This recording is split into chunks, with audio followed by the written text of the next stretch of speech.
अस्सलाम वालेकुम, मैं हूं रेहान तारिक और आप देख रहे हैं दस्तक। सबसे पहले जिक्र दस्तक की उन स्टोरीज का जिन पे आज देंगे दस्तक। वजीर आला पंजाब की नैब में पेशी, मामला शराब लाइसेंस से असासों की तफसीलात की जानिब निकल पड़ा। तहरीक इंसाफ के नून लीगी क़यादत पर इल्जामात, नवाज शरीफ की मेडिकल रिपोर्ट पर सवालात, मरियम नवाज पर पैसे तकसीम करने का इल्जाम। क्या पंजाब में नाकामी पर पर्दा डाला जा रहा है? ये सवाल आज के दस्तक में उठाएंगे। सुप्रीम कोर्ट के अहकामात, CEO के इलेक्ट्रिक के खिलाफ मुकदमा, ताहाल गिरफ्तारी क्यों नहीं हो सकी? कराची की सियासी क़यादत सरापा एहतजाज, क्या कराची का माफिया सियासतदानों से ज्यादा ताकतवर है? किसानों को सब्सिडी के दावे, दहकान हुकूमती रिलीफ से महरूम। चीनी माफिया, गंदुम माफिया सब्सिडी से फवायद हासिल करता रहा, किसान नजरअंदाज क्यों है? फिर तारीख पर तारीख, क्या अब भी मिलेगी तारीख? 6 माह की मुद्दत में तकमील के दावे, 3 सालों बाद BRT पर बसें दौड़ने को तैयार हैं। क्या BRT का पहिया चल पाएगा? यह सवाल भी आज के दस्तक का हिस्सा होगा। वजीर आला पंजाब उस्मान बुज़दार नैब के रडार पर हैं और उनकी मुश्किलात हर गुजरते दिन के साथ बढ़ती चली जा रही हैं। नैब लाहौर ने वजीर आला पंजाब को गैर कानूनी शराब लाइसेंस के इजरा पर तलब किया था। आज वजीर आला पंजाब उस्मान बुज़दार नैब लाहौर में पेश हुए। उन्हें तलब तो शराब का लाइसेंस जारी करने के मामले पर किया था, लेकिन आज उनसे असासों की तफसीलात भी मांग ली गई हैं। यानी एक मुश्किल से निकले नहीं हैं तो दूसरी मुश्किल आन पड़ी है। ज़राए के मुताबिक उस्मान बुज़दार पर जनूबी पंजाब में मुख्तलिफ नामों से जायदाद खरीदने का इल्जाम है। इसी हवाले से नैब ने असासाजात का परफॉर्मा वजीर आला पंजाब को दे दिया है। रिश्तेदारों के नाम पर जायदादें बनाने के इल्जाम में पूछगछ की गई है, लेकिन आज जो नैब की जानिब से सवाल किए जा रहे थे और जो जवाब वजीर आला पंजाब उस्मान बुज़दार की तरफ से आ रहे थे, उस पर मुनीर न्याजी का वो शेर बिल्कुल सादिक बैठता है कि किसी को अपने अमल का हिसाब क्या देते। सवाल सारे गलत थे, जवाब क्या देते? क्योंकि वजीर आला पंजाब उस्मान बुज़दार कोई भी जवाब देने से कासिर रहे, बल्कि हर सवाल पर वक्त मांगते रहे। हर सवाल पर मुझे नहीं पता का जवाब आता रहा और नैब ने एक और सवालनामा वजीर आला पंजाब उस्मान बुज़दार के हाथ में थमा दिया है। नैब ने वजीर आला और अहले खाना से मुताल्लिक जायदादों का रिकॉर्ड मांग लिया है। वजीर आला और अहले खाना ने कितनी जायदादें खरीदी या लीज पर ली, रिकॉर्ड तलब किया गया है। वजीर आला उस्मान बुज़दार हर सवाल पर वक्त मांगते रहे हैं, हर सवाल को तूल देते रहे हैं। कौमी एहतसाब ब्यूरो ने वजीर आला पंजाब को एक तफसीली सवालनामा भी दिया है। उनसे 18 अगस्त तक जवाब तलब कर लिया है। आज सीनियर सहाफ़ी हामिद मीर ने एक ट्वीट की है कि वो वजीर आला पंजाब उस्मान बुज़दार के खिलाफ शराब का लाइसेंस जारी करने के केस में 2 सरकारी अफसरान हैं। 2 सरकारी अफसरान वादा माफ गवाह बनने पर भी तैयार हैं। एक का ताल्लुक महकमा एक्साइज एंड टैक्सेशन से है, दूसरे का ताल्लुक वजीर आला के स्टाफ से है। दोनों का नैब से राब्ता हो चुका है। वजीर आला के खिलाफ नई शिकायतें भी आ गई हैं। यूं महसूस हो रहा है कि वजीर आला पंजाब के गिर्द घेरा तंग होता चला जा रहा है। अब सवाल यह पैदा होता है कि अगर सूबाई वज़रा अलीम खान और सिब्तैन खान नैब में तलबी पर ही मुस्ताफी हो सकते हैं, उनसे जबरदस्ती इस्तीफा लिया जाता है, तो फिर वजीर आला पंजाब के लिए आम माफी क्यों है? क्या वजीर आला पंजाब नैब पर असरअंदाज नहीं होंगे? वजीर आजम माजी में अपने वज़रा का एहतसाब लेने का वादा करते रहे हैं, क्या अब भी वो अपने अहद पर कायम है? वजीर आजम पाकिस्तान माजी में जब वो अपोजिशन में थे उस वक्त भी ये कहते थे, और जब हुकूमत में आए हैं विक्ट्री स्पीच में इमरान खान साहब ने एहतसाब से मुताल्लिक क्या कहा है, उसकी एक झलक आपको दिखाते हैं। अकाउंटेबिलिटी शुरू होगी मेरे से, फिर होगी मेरे वजीरों से, फिर हम नीचे जाएंगे। अकाउंटेबिलिटी शुरू होगी मेरे से, फिर मेरे वजीरों से, और फिर ये ट्रिकल डाउन इफेक्ट होगा, नीचे तक जाएगा। यकीनन वजीर आला की नैब में पेशी वजीर आजम इमरान खान के लिए भी एक टेस्ट केस है, उनका इम्तहान है। लेकिन सवाल ये भी पैदा होता है कि क्या वजीर आला पंजाब मुस्ताफी होंगे? क्या वजीर आजम खुद उस्मान बुज़दार से इस्तीफा लेंगे?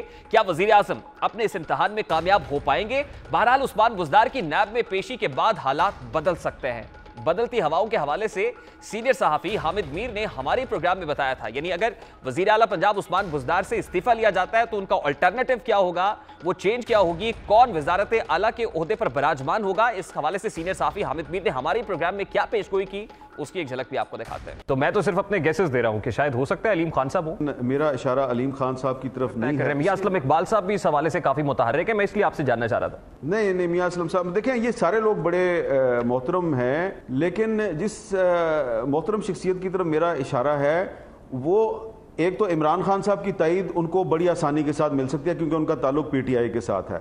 लेकिन अगर परवेज़ लाई साहब की तायद भी उनको मिल गई तो वो पंजाब का राजा बनेंगे, और आजकल के दौर में राजा वही बन सकता है जिसके साथ तमाम स्टेक होल्डर्स हों। तो वो जो स्टेक होल्डर अगर पहले से ही उनके साथ हैं तो उनको ज्यादा मुश्किल नहीं होगी। और पंजाब के राजा के हवाले से जब आप बात कर रहे हैं तो मुझे वैसे ही वो राजा यासिर हुमायूं सरफराज भी याद आ गए थे। नहीं, वो राजा यासिर हुमायूं भी नहीं है एक और राजा है। अब राजा पे आप आ ही गए हैं तो एक और भी राजा है और वो ज्यादा सीनियर राजा है और वो परवेज लाई साहब का दरीना साथी जी, वो फिर राजा बशारत की बात कर रहे हैं आप। चले, अगर आपने कोई नाम ले लिया तो मैं इसकी तरदीद तो नहीं करता। सीनियर सहाफी हामिद मीर ने वजारत आला के लिए राजा बशारत को मजबूत उम्मीदवार करार दिया। उनकी प्रेडिक्शन है कि राजा बशारत नए वजीर आला पंजाब हो सकता है। पंजाब में गवर्नेंस के मसाइल हैं, हुकूमत अंडर प्रेशर है। वजीर आला पर संगीन नौयत के इल्जामात पर हुकूमत शदीद दबाव में दिखाई दे रही है। पार्टी के अंदरूनी हल्के और अपोजिशन जमातें हुकूमती इकदामात को तनकीद का निशाना बना रही हैं। हुकूमत की कोशिश है कि इस दबाव को कम किया जाए, ईज ऑफ किया जाए।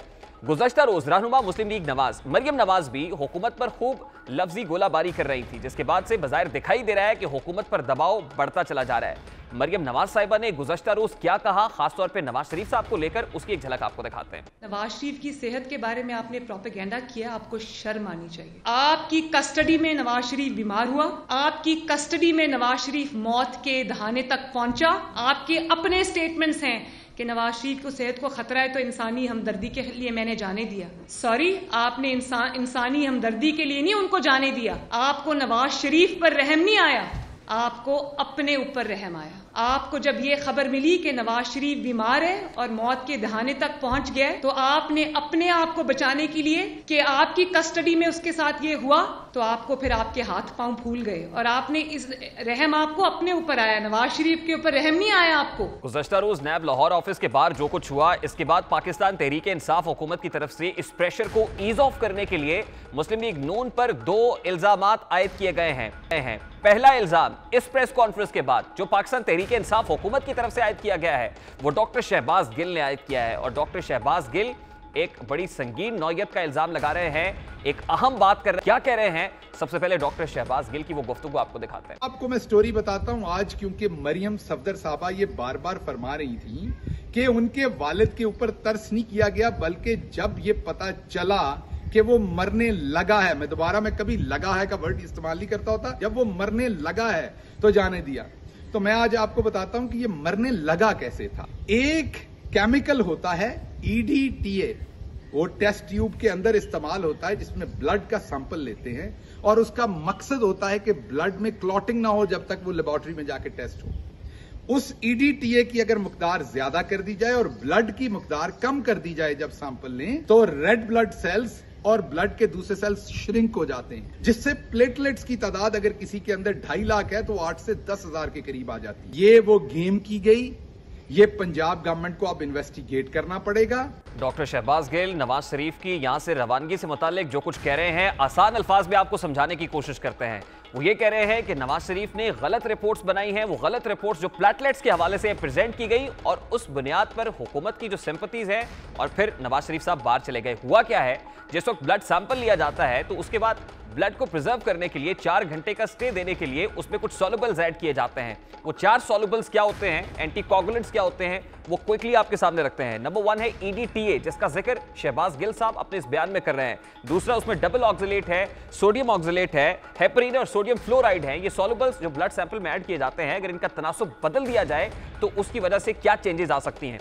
EDTA की मिकदार अगर उस ब्लड सैंपल के अंदर ज्यादा कर दी जाए तो उस पे जो प्लेटलेट्स हैं उनकी मिकदार रिपोर्ट्स के अंदर तो कम दिखाई देती है, लेकिन हकीकत में पेशेंट बिल्कुल दुरुस्त होता है। लेकिन अगर EDTA की मिकदार बिल्कुल ठीक रखी जाए तो टेस्ट रिपोर्ट्स जो है वो बिल्कुल ठीक आती हैं। यहां वो ये कह रहे हैं कि EDTA की मिकदार जब सैंपल लिया गया है तो वो बढ़ाई गई है, जिसका मकसद प्लेटलेट्स को कम दिखाना था, क्योंकि जब खून जिस्म से बाहर आता है तो जल्दी जम जाता है।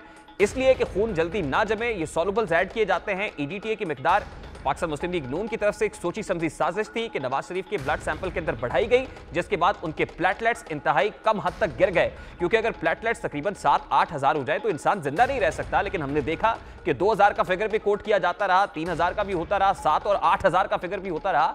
1.5 लाख से 4.5 लाख का नंबर है प्लेटलेट्स का जो एक तंदुरुस्त इंसान के अंदर होते हैं। लेकिन मेडिकल रिपोर्ट्स को मुतनाज़ बना दिया गया है। खुद हुकूमत मुतनाज़ बना रही है और वो कह रही है कि मेडिकल रिपोर्ट्स जाली थी। एक अहम इल्ज़ाम है, संगीन नौयत का इल्ज़ाम है। इस पर बात करने के लिए इस वक्त पाकिस्तान तहरीक इंसाफ के सूबाई वज़ीर तवानाई अख्तर मलिक हमारे साथ मौजूद हैं, उनसे बात करते हैं। बहुत बहुत शुक्रिया डॉक्टर साहब आपके वक्त के लिए। आज जिस मौजू पर बात करने के लिए हमने आपको प्रोग्राम में मदऊ किया है, मेरा ख्याल है इस पर आपसे बेहतर कोई कॉमेंट नहीं कर सकता। दो एतबार से आपकी शख्सियत बड़ी इंपॉर्टेंट है। एक तो मैं सूबाई काबीना के अंदर दो ऐसे लोगों को जानता हूं कि जो डॉक्टर ऑफ मेडिसिन है, एक आप हैं और एक डॉक्टर यास्मीन राशिद हैं। नंबर 2, जब नवाज शरीफ साहब की बैरून मुल्क रवानगी का मामला आया, उनके प्लेटलेट्स का मामला आया, तो मेरा ख्याल है कि आपका बड़ा कैटेगोरिकल स्टांस रहा है इसके ऊपर। प्रोविंशियल कैबिनेट में भी आपने तनकीद की कि जो रिपोर्ट्स जिस तरह से बनाई गई और जो दिखाया गया वो ठीक नहीं था। एक नया पेंडोरा बॉक्स खोल दिया है डॉक्टर शहबाज गिल ने। वो कहते हैं कि जब ब्लड सैंपल लिया गया तो उसमें ईडीटीए एक सॉल्युबल होता है, जहां बहुत सारे सॉल्युबल्स होते हैं, ईडीटीए एज एंटीकोगुलेंट ऐड किया जाता है ताकि खून जमे ना, और फिर अगर ईडीटीए की मिकदार बढ़ जाए तो ये होता है कि प्लेटलेट्स क्योंकि अकोमुलेट हो जाते हैं, बहुत सारे प्लेटलेट्स मिलकर भी एक प्लेटलेट रिजल्ट्स के अंदर दिखाई देते हैं। तो डॉक्टर साहब, जो डॉक्टर शहबाज गिल कह रहे हैं, क्या नवाज शरीफ के केस में ये कहानी आपको ठीक लगती है?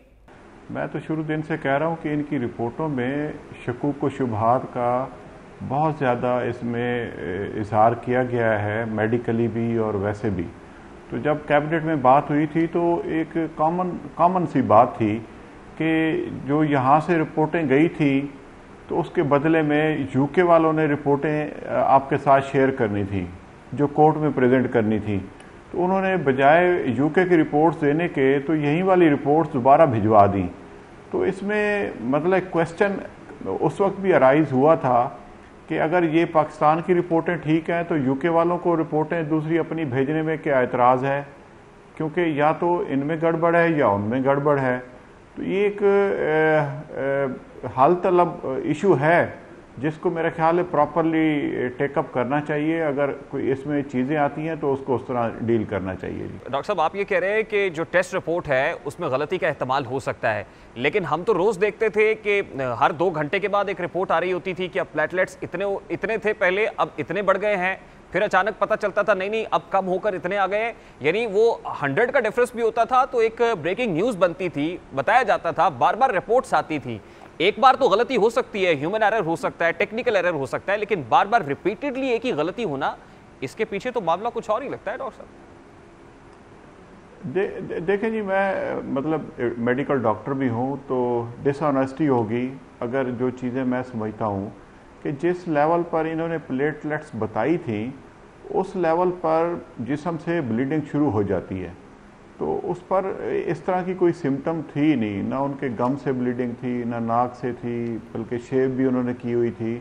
तो इस तरह की सिम्टम्स पे डेवलप हो जाती हैं। अगर प्लेटलेट जिस लेवल पर उन्होंने बताई थी उस वक्त आ रही थी रिपोर्ट्स, तो उस पर ब्लीडिंग शुरू हो जाती है, इंटरनल शुरू हो जाती है, एक्सटर्नल शुरू हो जाती है, इवन आप ब्रश करते हैं उससे ब्लीडिंग शुरू हो जाती है। डॉक्टर साहब, इसको कौन प्रूव करेगा? देखिए, पाकिस्तान तहरीक इंसाफ का बयानिया एहतसाब के हवाले से बड़ा क्लियर है, और जो पाकिस्तान तहरीक इंसाफ को मैंडेट मिला है वो भी एहतसाब के बयानिए पर मिला है, और इस पर तो इमरान खान साहब भी बड़ा क्लियर हैं, खासतौर पर when it comes to Nawaz Sharif साहब, शहबाज शरीफ फैमिली। और फिर जी आपको याद होगा जब नवाज शरीफ साहब त्यारे पे सवार हो रहे थे तो इमरान खान साहब ने जब स्पीच की थी तो उस वक्त उन्होंने कहा था कि इस तरह का मरीज़ मैंने तो पहली दफ़ा देखा है जो भाग कर त्यारे की सीढ़ियाँ चढ़ रहा है। तो मैं तो कहता हूं कि उस दिन मैंने लेकिन डॉक्टर साहब, आपको याद होगा कि यही बात इमरान खान साहब ने भी तस्दीक की थी इस बात की कि मेडिकल रिपोर्ट्स मैंने अपनी आंखों से देखी हैं, और जो मेडिकल रिपोर्ट्स मैंने पढ़ी हैं उसके मुताबिक तो वाकई वो बहुत ज्यादा सीरियस हैं, और फिर इंसानी हमदर्दी के तहत हमने ये फैसला किया है कि इनको इलाज के लिए बाहर जाना चाहिए। तो ये भी इमरान खान साहब ने ही कहा था ना डॉक्टर साहब? बिल्कुल, मैं वही तो अर्ज कर रहा हूँ ना कि खान साहब ने जब रिपोर्ट देखी थी तब उन्होंने अलाउ करवाया, और जब उनको जहाज पे सवार होते देखा तो तब उनको परेशानी हुई कि जो रिपोर्ट्स थी वो और जो उनकी फिजिकल फिटनेस थी उसमें तो जमीन आसमान का फर्क था। अच्छा डॉक्टर साहब, मुझे ये बताइएगा कि रिस्पॉन्सिबल कौन है अब? सूबाई वजीर साहब डॉक्टर यास्मीन राशिद साहिबा, जो जिनके नीचे मेडिकल बोर्ड मौजूद था, वो रिस्पॉन्सिबल है? मेडिकल बोर्ड में मौजूद डॉक्टर्स रिस्पॉन्सिबल है? कौन रिस्पॉन्सिबल है सर? नहीं, देखें, मैं अभी तो मतलब कुछ नहीं कह सकता। वो बड़ी हमारे लिए बड़ी मोहतरम है, सीनियर है हमसे। जब तक मैं रिपोर्ट्स ना देख लूं तो मैं उस पर, मेरा ख्याल है, मेरा कमेंट करना बनता नहीं है। लेकिन जो मीडिया की रिपोर्ट्स हैं उस पर being a doctor, medical doctor, मैंने मेरी अपनी जो नॉलेज है उस पर मैंने आपको बता दिया है। जब पाकिस्तान तहरीक इंसाफ हुकूमत पर कुछ दबाव आता है तो उस वक्त नवाज शरीफ याद आ जाते हैं पाकिस्तान तहरीक इंसाफ को। ये ऑपोजिशन भी कहती है कि कभी उनकी तस्वीर जारी कर दी जाती है, तो क्या ये अपने प्रेशर को रिलीज करने के लिए शहबाज गिल साहब ने भी कहा होगा? नहीं, देखें वो ये तो एक बंदे की हिस्ट्री तो नहीं है ना, ये तो पूरा खानदान है। आप किस बंदे को इसमें से एग्जेम्प्ट कर सकते हैं? कोई इनकी फैमिली का एक बंदे का नाम बताएं जिस पर नैब के केसेस ना हो। आप उनको तो चलो छोड़ दें जिन्होंने वहां जाकर अपनी नेशनैलिटी ले ली, दूसरी बहन यहाँ पर पाकिस्तान में लीडर बनना चाहती है। मुझे तो उन लोगों की सोच पर भी अफसोस होता है कि जो पाकिस्तानी रहने के ख्वाहिशमंद नहीं है, पाकिस्तान में रहने के ख्वाहिशमंद नहीं है, पाकिस्तानी नेशनल बनने के ख्वाहिशमंद नहीं है, उनको ये कौम अपना लीडर मानती है। आप शहबाज शरीफ साहब को देख लें, उनके बेटों को देख लें, उनके दामाद को देख लें, हमारे एनर्जी डिपार्टमेंट के वो इश्तिहारी हैं और बाकी वालों को हम पकड़ लेंगे। सिर्फ बता दीजिएगा कि इस वक्त जो है ना वो हॉट वाटर्स में वजीर आला पंजाब, क्या आपको वजीर आला पंजाब जो है वो चेंज होते हुए दिखाई दे रहे हैं मुस्तकबिल करीब के अंदर? और फिर ये भी आपको पता है कि अलीम खान साहब पे नैब का केस बना तो उन्होंने इस्तीफा दिया, सप्तान खान साहब पे नैब का केस बना तो उन्होंने इस्तीफा दिया अपने ओहदे से। अभी वजीर आला पंजाब जो है क्या वो भी रिजाइन करेंगे अपने ओहदे से? क्योंकि एहतसाब के बयानिए पर अक्रॉस द बोर्ड जब होगा तो इमरान खान साहब ने कहा था कि एहतसाब मुझसे शुरू होगा, फिर मेरे वजीरों से, फिर मेरे मुशीरों से और फिर नीचे जाएगा। तो क्या वजीर आला पंजाब भी मुस्ताफी होंगे? देखें ये तो हमारे कप्तान का फैसला है, इमरान खान साहब का, लीडर का फैसला है। आप सप्तान खान और अलीम खान के केसेस में और उस्मान बुज़दार साहब के केसेस में थोड़ा सा फ़र्क है। उनको नैब ने गिरफ्तार किया था, इनको पेशी पर बुलाया है।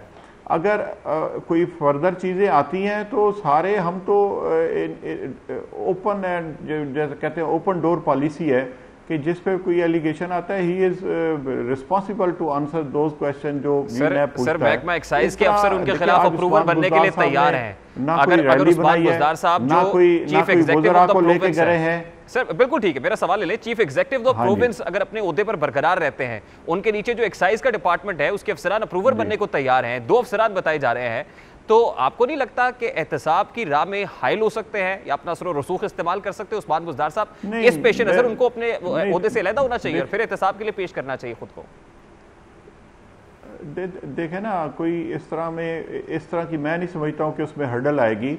अगर वो मुनासिब समझते हैं इमरान खान साहब, कोई इनको अल्टरनेट देना है या इनको क्लियर करना है, वो इंशाल्लाह क्लियर होंगे। इस पे तो कोई दो राय है नहीं कि एक बंदे पे एलिगेशन हो और वो नैब में ना जाए, रैलियां बनाए, वज़रा मुशीरों और अपने कारकुनों की वो फौज लेकर जाए। अख्तर मलिक साहब, ये तो नहीं होगा। केस नैब का है, आप कह रहे हैं क्लियर इमरान खान साहब करेंगे। नैब ने सर केस नैब का है, आप कह रहे हैं क्लियर इमरान खान साहब करेंगे। इसका मतलब ऑपोजिशन ठीक कहती है कि नैब न्याजी गठजोड़ है। नहीं, नैब का मैं नहीं कह रहा कि क्लियर वो करेंगे। ये फैसला इमरान खान साहब का है कि ये chief executive of the province ये रहेंगे या कोई और आएगा। बिल्कुल ठीक है, बहुत बहुत शुक्रिया डॉक्टर साहब आपके कीमती वक्त के लिए। सूबाई वज़ीर अख्तर मलिक हमारे साथ मौजूद थे, उनकी गुफ्तगू आपने सुनी है।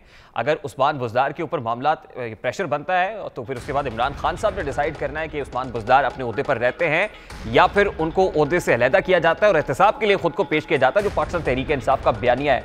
इस वक्त पाकिस्तान तहरीक इंसाफ हुकूमत जब अंडर प्रेशर है तो एक और इल्जाम जो अपोजिशन पर, खासतौर पर पाकिस्तान मुस्लिम लीग नून पर आयद किया गया, गुज़श्ता रोज सूबाई वज़ीर इत्तलात फ़याज़ुल हसन चौहान ने यह कहा कि मरियम नवाज शरीफ साहिबा की जो रैली थी जिसके तहत वो नैब पहुंची है वो एक सोची समझी साजिश थी। वो क्या इल्जाम आयद कर रहे थे उसकी एक झलक आपको दिखाते हैं। ऑन ओथ कह रहा हूं, आज दिन को मुझे ये चीज पता चली, इनके एक बड़े करीबी बंदे ने बताया कि इनसे बंदे इकट्ठे नहीं हो रहे थे। इन्होंने 8 दिन प्लानिंग की, पूरे पंजाब में मिन्नते तरले किए कि 300-400 बंदा इकट्ठा हो जाए, इनसे बंदा इकट्ठा नहीं हो रहा था। परवेज रशीद ने मशवरा दिया बेगम सफदर अवान को कि आप पैसा लगाएं। उनके कहने पे फिर इन्होंने पैसा तकसीम करके ये 150-200 बंदा इकट्ठा किया और फिर प्री प्लान वहां से ये पत्थर और ये सारी चीजें लेकर आए और फिर जो कुछ हुआ वो मुझे कहने की जरूरत नहीं है, वो सारे मीडिया ने। फ़याज़ुल हसन चौहान के मुताबिक मरियम नवाज साहिबा ने उन कारकुनान में दान में 10 लाख रुपए तकसीम किए गए थे जिन कारकुनान की यह ड्यूटी थी कि उन्होंने पुलिस एहलकारों पर पत्थर बरसाने हैं। एक फुटेज आपके सामने रख रहे हैं। इस फुटेज में पाकिस्तान मुस्लिम लीग नून के एमपीए मिर्जा जावेद को देखा जा सकता है। एनसर्कल्ड हैं, जो मरियम नवाज साहिबा के साथ चलते हुए आ रहे हैं। वो गाड़ी में बैठती है और उसके बाद एक काफिले की सूरत में रवाना हो जाते हैं। फ़याज़ुल हसन चौहान का इल्जाम है कि मिर्जा जावेद वो कारकुन थे जिन पर यह फर्ज सौंपा गया था कि उन्होंने मरियम नवाज साहिबा की गाड़ी को हिट करना है, उस पर पत्थर बरसाना है और उनके विंड स्क्रीन जो है वो तोड़नी है। और ये वो कारकुनान हैं जो सफ़े अव्वल में थे और इनकी ड्यूटियां जो है पाकिस्तान मुस्लिम लीग नून की जानिब से लगाई गई थी। हैरानकुन बात यह है कि पाकिस्तान मुस्लिम लीग नून के ये कारकुनान, ये एमपीएस इससे पहले जिनकी रायविंड में एक्सेस नहीं थी या नहीं पहुंच सकते थे, वो मरियम नवाज साहिबा से बड़े हशाश बशाश अंदाज के अंदर बड़े प्लेजेंट मोड के अंदर गुफ्तगू करते हुए निकल रहे हैं। दाल में कुछ काला लगता है। इसी पर बात करने के लिए इस वक्त पाकिस्तान मुस्लिम लीग नून के एमपीए जिन पर इल्जाम आयद किया जा रहा है, मिर्जा जावेद, इस वक्त हमारे साथ मौजूद हैं, उनसे बात करते हैं। बहुत बहुत शुक्रिया मिर्जा जावेद साहब आपके वक्त के लिए। सबसे पहले तो ये बताइएगा कि रायविंड से जिस वक्त मरियम बीबी नैब पेशी के लिए अपनी गाड़ी में सवार हो रही थी तो आपके साथ गुफ्तगू कर रही थी और बड़े प्लेजेंट मोड के अंदर गुफ्तगू करते हुए वो चलते हुए आ रही थी और उसके बाद गाड़ी में सवार होती और काफिले की सूरत आप निकल पड़ते हैं। मरियम बीबी आपके साथ क्या बात कर रही थी, क्या तबादला ख्याल हो रहा था उस वक्त? सर ऐसी कोई गुफ्तगू नहीं सी, बिल्कुल जान लगे सा ते अल्लाह दा शुक्र है दा हम घर से नफल पढ़कर निकले हैं, वालदा की कब्र पर गए हैं, बाजी साहबा भी, लेकिन अल्लाह को याद करके निकले हैं नैब के ऑफिस के लिए, तो बड़े खुशगवार मूड में थे। ऐसी कोई बात है, क्योंकि नैब में पहले भी आपने देखा है हम 2 साल से नैब की पेशियां भुगत रहे हैं। मिर्जा जावेद साहब, इससे पहले हमने देखा है कि शहबाज शरीफ साहब की नैब में पेशी हो या फिर नैब उनको गिरफ्तार करने के लिए मॉडल टाउन पहुंचे तो पाकिस्तान मुस्लिम लीग नून के कारकुनान कुछ नारेबाजी करते हुए बाहर तो दिखाई देते हैं, लेकिन उनका मॉडल टाउन तक पहुंचना या फिर रायविंड तक पहुंचना, क़यादत से मुलाकात करना, ये बड़ा हैरानकुन अमर है। इससे पहले देखा नहीं गया। क्या मरियम नवाज साहिबा ने आपको स्पेशली मुदू किया था रायविंड में? हम वर्कर हैं तो वर्करों का अपने कैद से एक खलूस का रिश्ता होता है, एक अदब का रिश्ता होता है, तो इसलिए हम जहर वो निकले थे, एक परेशानी थी कि वो पेशी के लिए जा रहे हैं, तो हमने उसे सलाम पेश किया है। वो भी किसी ने फुटेज बनाकर आपके मीडिया ने देखी आई है, वो कोई बात नहीं। आएगा कि मरियम नवाज साहिबा से रायविंड में आपकी पहली बार मुलाकात हुई है या इससे पहले भी आपकी मुलाकात हो चुकी है, पहले भी आपको कभी मुदू किया गया है? नहीं, मेरी नहीं मुलाकातें हुई, मैं मुलाकातें क्या, कोई जरूरी काम हो तो कर लेते, लेकिन मेरी कोई मुलाकात नहीं है। वो लीडर है, मैं उसका वर्कर हूँ। वैसे अगर कोई ऐसे प्रोग्राम पे जाना हो तो हम सलाम करते हैं, हम लीडरों से ऐसे नहीं है भी जिस वक्त चाहे जाकर मिले, लेकिन हमारा एक घर वाला मामला है, लेकिन ऐसा नहीं बात है। अच्छा, मरियम नवाज साहिबा ने कल प्रेस कॉन्फ्रेंस में कहा कि वो घर से अकेली निकली थी, उन्हें मालूम नहीं था कि कारकुनान इतनी बड़ी तादाद में आ जाएंगे, और जब वो नैब के बाहर पहुंची तो उस वक्त कारकुनान पहले ही से उनके इस्तकबाल के लिए मौजूद थे। जब आप रायविंड से निकले थे तो मिर्जा जावेद साहब आप बताइए कि कितने लोग थे उस वक्त मरियम बीबी के साथ? काफिला था, काफी लोग थे, लेकिन पाकिस्तान मुस्लिम लीग नून ने कोई ऐसी कॉल नहीं दी थी। लोग अपनी मोहब्बत से आए थे। जैसे ही टीवी पर आपके टीवी ने चलाया है, आपके चैनल ने चलाया है, तो उस वक्त लोग अपनी मोहब्बत से आ रहे थे। अगर पाकिस्तान मुस्लिम लीग कॉल देती तो फिर आप देखते रायविंड से लेकर नैब तक लोग ही लोग होने थे। अच्छा, लोगों की तादाद आप बता रहे हैं, गाड़ियां कितनी थी, छोटी बड़ी गाड़ियां कितनी थी उस काफिले के साथ? कितने डबल केबन गाड़ियां उसमें मौजूद थी? नहीं, लोग साथ रहते गए। जब हम रायविंड से निकले उस वक्त हमारे पास तकरीबन 25-30 गाड़ियां होंगी। अब सूबाई वजीर इत्तलात फयाजुल हसन चौहान का इल्जाम यह है कि 10 लाख रुपए कारकुनान में तकसीम किए गए, 25,000 रुपए फीकस जिन्होंने पत्थर बरसाने थे, और फिर 1 लाख रुपया इनाम उसको देना था जिसने मरियम नवाज साहिबा की गाड़ी पर पत्थर मारना था। इस इल्जाम में किस हद तक सदाकत है? असल ना वो चौहान साहब ने मुझे पैसे पहुंचाए थे, तो फिर मैं चौहान साहब को ये हिसाब दे दूंगा कि हमने ये पत्थर मारने वालों को पैसे देने हैं। ये तो चौहान साहब की लगती है कि ये चौहान साहब को जैसे इल्म है, जैसे नैब की पेशी होती है, चौहान साहब से हमें खबर मिलती है, शेख रशीद साहब से मिलती है, ये पिंडी वालों से ही खबर मिलती है कि हमने नैब में पेश भी होना है। आज 10 लाख रुपए की बात जो आई है, ये भी पिंडी से ही हमें आ रही है। तो जो अगर ये चौहान साहब इल्जाम लगा रहे हैं, ये सोचें, वो कह रहे थे कि जिसने मरियम साहबा की गाड़ी को पत्थर मारना है उसको 1 लाख रुपया दिया जाएगा। मिर्जा जावेद साहब, एक गाड़ी देखी जा सकती है, LZ6000 उसका नंबर है, और आपके साथ मंसूब की जा रही है कि ये आपकी गाड़ी है, आप और आपका बेटा उसमें सवार थे और आपने इसमें पत्थर भी रखे थे। ये बात किस हद तक दुरुस्त है? नहीं थे, डबल कैबिन डाला तो हमारा एक ही जो सिक्योरिटी का होता है साथ वो ही था। वैसे कोई वर्कर अपना लेकर आया हो तो कुछ कह नहीं सकते, क्योंकि मेरे पास भी कोई डबल कैबिन डाला नहीं है, मेरे पास एक ही गाड़ी है छोटी। ठीक है, बहुत बहुत शुक्रिया मिर्जा जावेद साहब आपके वक्त के लिए। पाकिस्तान मुस्लिम लीग नून के एमपीए मिर्जा जावेद हमारे साथ मौजूद थे, गुफ्तगू आपने सुनी। इस वक्त पंजाब में सियासत उरूज पर है, तो दूसरी तरफ सिंध में कराची मसाइलिस्तान बना हुआ है, उसके मसाइल थमने में नहीं आ रहे हैं। एक और बहुत बड़ा मसला कि इलेक्ट्रिक का है, बिजली नहीं आती है, और लोग परेशानी से दो चार हैं। इस वक्त पाकिस्तान पीपल्स पार्टी भी सरापा एहतजाज है। इससे पहले के इलेक्ट्रिक को लेकर पाकिस्तान तहरीक इंसाफ भी एहतजाज कर चुकी है, MQM भी एहतजाज कर चुकी है। बड़ी जमातें एहतजाज कर रही हैं। लोगों को एहतजाज करना चाहिए, लेकिन यहां पर पॉलिटिकल पार्टीज एहतजाज कर रही हैं और लोग बेचारे परेशान दिखाई दे रहे हैं। क्या मामला उठाएंगे इस ब्रेक के बाद, हमारे साथ रहिए।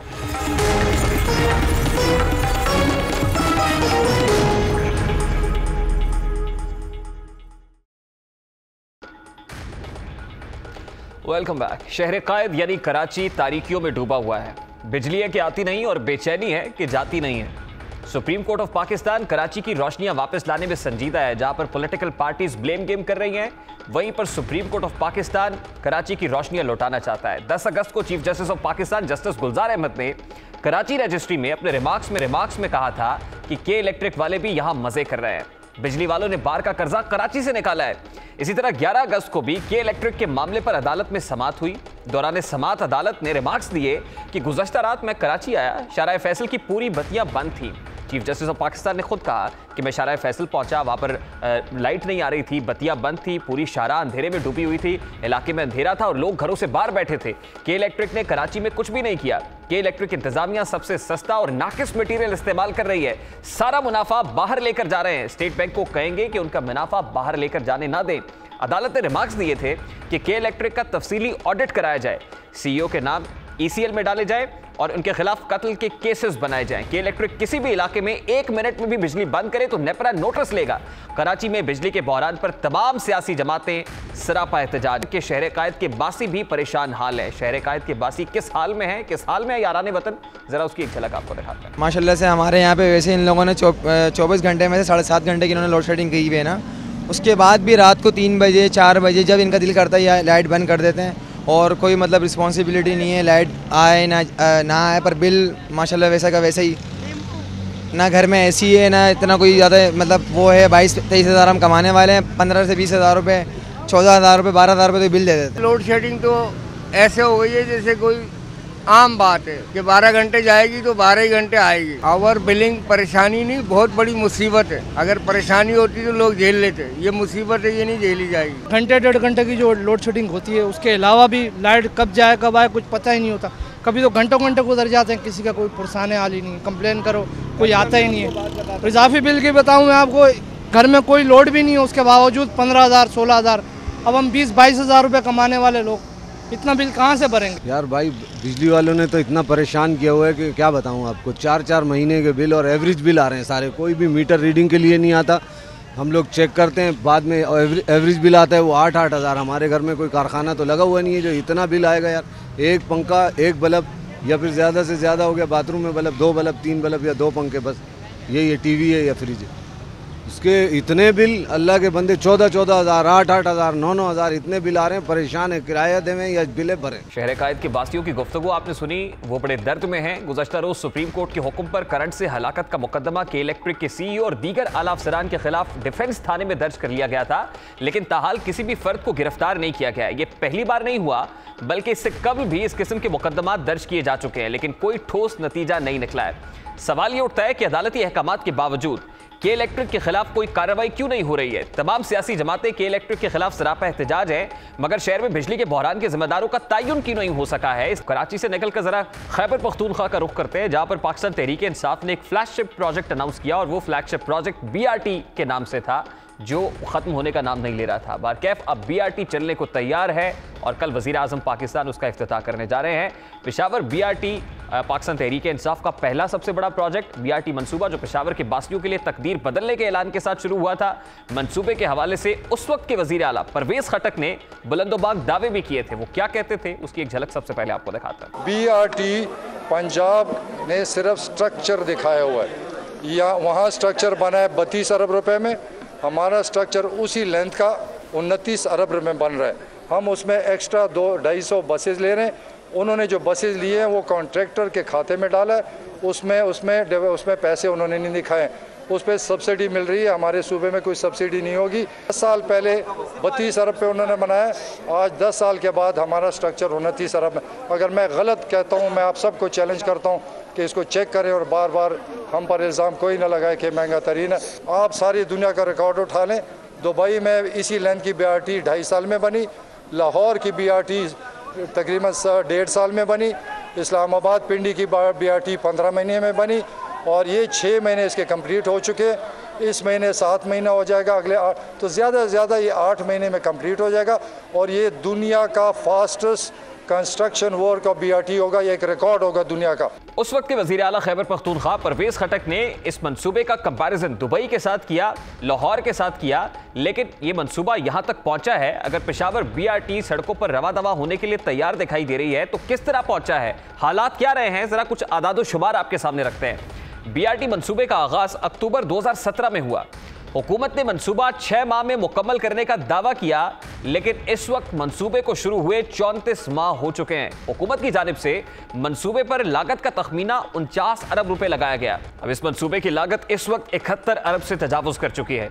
यानी ना तो मंसूबा अपनी मुद्दत में मुकम्मल हो चुका है और ना ही तखमीना लागत जो बताया गया था उस लागत में यह मंसूबा मुकम्मल हुआ है। इस हवाले से कोर्ट के रिमार्क्स भी बड़े इंपॉर्टेंट हैं।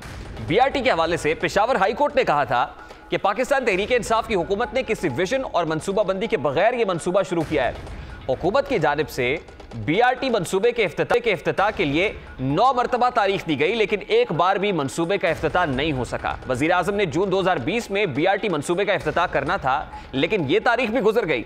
अब 13 अगस्त को इस तारीखी मंसूबे के इफ्तिताह की तारीख दे दी गई है।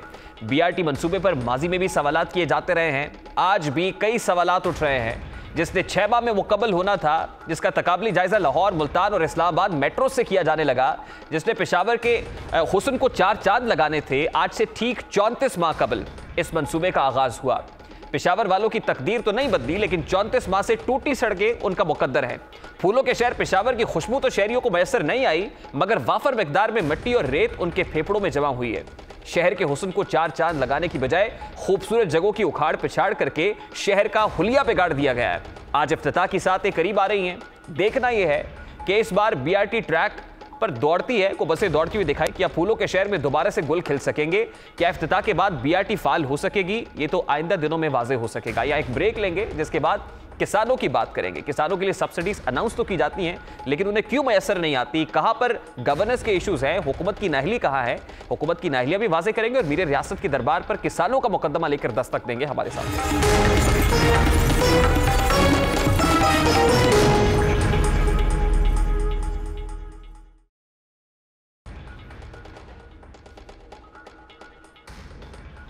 Welcome back. पाकिस्तान एक ज़राई मुल्क है। लहलहाते खेत, सोना उगलती ज़मीनें और जरखेज मिट्टी इस देश की पहचान है। 5 दरियाओं की सरजमीन पंजाब ज़राई पैदावार में दीगर सूबों में सबसे ज़्यादा है, सबसे ज़्यादा आगे है। पाकिस्तान तहरीक इंसाफ ने इक़्तिदार में आते ही किसानों को खुशहाल करने का वादा किया था, लेकिन इक़्तिदार में आते ही पंजाब का किसान बदहाल हो गया है। सूरत हाल बिल्कुल दावों से बरक्स है। महंगाई ने इस किसान की कब्र तोड़ दी है। पंजाब हुकूमत ने किसानों को रिलीफ देने के लिए 37 अरब रुपए मख्तस किए, लेकिन मतलूबा रकम बैंकों में जमा नहीं कराई गई, जिसके बायस किसानों को रिलीफ नहीं मिल सका। जो सब्सिडी जिसका वादा किया गया था वो सब्सिडी किसानों तक नहीं पहुंच सकी। ये रिलीफ किसानों को खाद और बीज कीमत में दी जानी थी। इस वक्त पंजाब में यूरिया खाद की बोरी 1980 रुपए में मिल रही है, जो कि नून लीग के दौरे हुकूमत में 975 रुपए में दस्तयाब थी। इसी तरह नाइट्रोफॉस की बोरी की कीमत 2460 रुपए है। इसी तरह किसानों को DAP खाद की बोरी 3700 रुपए में मिल रही है। किसानों के मसाइल सिर्फ खाद तक ही दस्तयाब नहीं है, बल्कि किसान बिजली की बढ़ती हुई कीमतों से भी परेशान है। यानी ये सिर्फ खाद तक महदूद नहीं है, बल्कि बिजली भी मैसर नहीं है। साबिका दौरे हुकूमत में पंजाब के किसानों को बिजली 5 रुपए फी यूनिट में दस्तयाब थी, लेकिन मौजूदा हुकूमत ने किसानों से ये सहूलत भी वापस ले ली है और उन्हें भी दीगर सारिफीन के मुताबिक बिजली का बिल दिया जाता है। न सिर्फ किसानों को बिजली महंगे दामों मिल रही है, बल्कि किसान इस वक्त एक और मसले से दो चार है, और वो मसला ओवर बिलिंग का है। महकमा बरकियात किसानों को 3 से 3.5 लाख यूनिट इजाफी बिजली चार्ज करता है। ओवर बिलिंग के खिलाफ गुज़श्ता साल किसानों ने एहतजाज किया, मॉल रोड पर धरना दिया। हुकूमत ने मामला हल करने की यकीन दहानी कराई, मगर आज तक किसानों का यह मसला हल नहीं हो सका है। किसानों को इस वक्त फसलों के बीजों पे भी महंगे दाम लगाए जा रहे हैं। फसलों के बीज भी महंगे दामों से वसूल किए जा रहे हैं। कई का बीज गुज़श्ता दौरे हुकूमत में जो 3500 में बासानी मिल जाता था, आज वही बोरी 11600 में मिल रही है। चावल के बीज की कीमत 650 रुपए फी बोरी थी, आज वही थैला 1400 रुपए से तजावुज कर गया है। फसलों को हशरात से बचाने के लिए किसान स्प्रे करता है। 2 साल कबल 360 रुपए में मिलने वाला स्प्रे आज 1200 रुपए में मिल रहा है। इस वक्त पाकिस्तान के दहकान हुकूमती अदम तवज्जोही के बाइस परेशानी में मुब्तला है। महंगाई ने उनकी कमर तोड़ दी है। सब्सिडी देने के दावे कर रही है, लेकिन यह सब्सिडी शुगर माफिया को मिल रही है। इससे गंदुम माफिया फायदा समेट रहा है, लेकिन किसानों को सिर्फ तिफल तसल्लियां दी जाती हैं। उन्हें महज बयानात के जरिए बहलाया जाता है। यूं कह लें कि मिडिल मैन से लेकर हुकूमत तक हर फर्द किसान का इस्तेहसाल कर रहा है। किसानों को एक्सप्लॉइट किया जा रहा है। किसानों का यह इस्तेहसाल हर दौरे हुकूमत में होता रहा है, लेकिन मौजूदा दौरे हुकूमत किसानों का अलमिया कोई सुनने को तैयार नहीं है। उनका दर्द किसे सुनाया जाए? पाकिस्तान के खेतों की जरखेजी, अनाज की फरावानी और महंगाई पर काबू पाने के लिए किसानों को रिलीफ देना होगा। हमारा मकसद वजीर आजम मीर रियासत की फिक्र पर दस्तक देना है, उनके दरबार में किसानों का मुकदमा रखना है। अब यह मीर रियासत पर मुनसर है कि वो अपने दावों के मुताबिक किसानों को रिलीफ भी पहुंचाते हैं, या फिर किसान तहरीक इंसाफ के दौर में यूं ही खार होता रहेगा। ये तो था आज का दस्तक। आपसे मुलाकात होगी कल। अपना रखिएगा ख्याल। अल्लाह हाफ़िज़।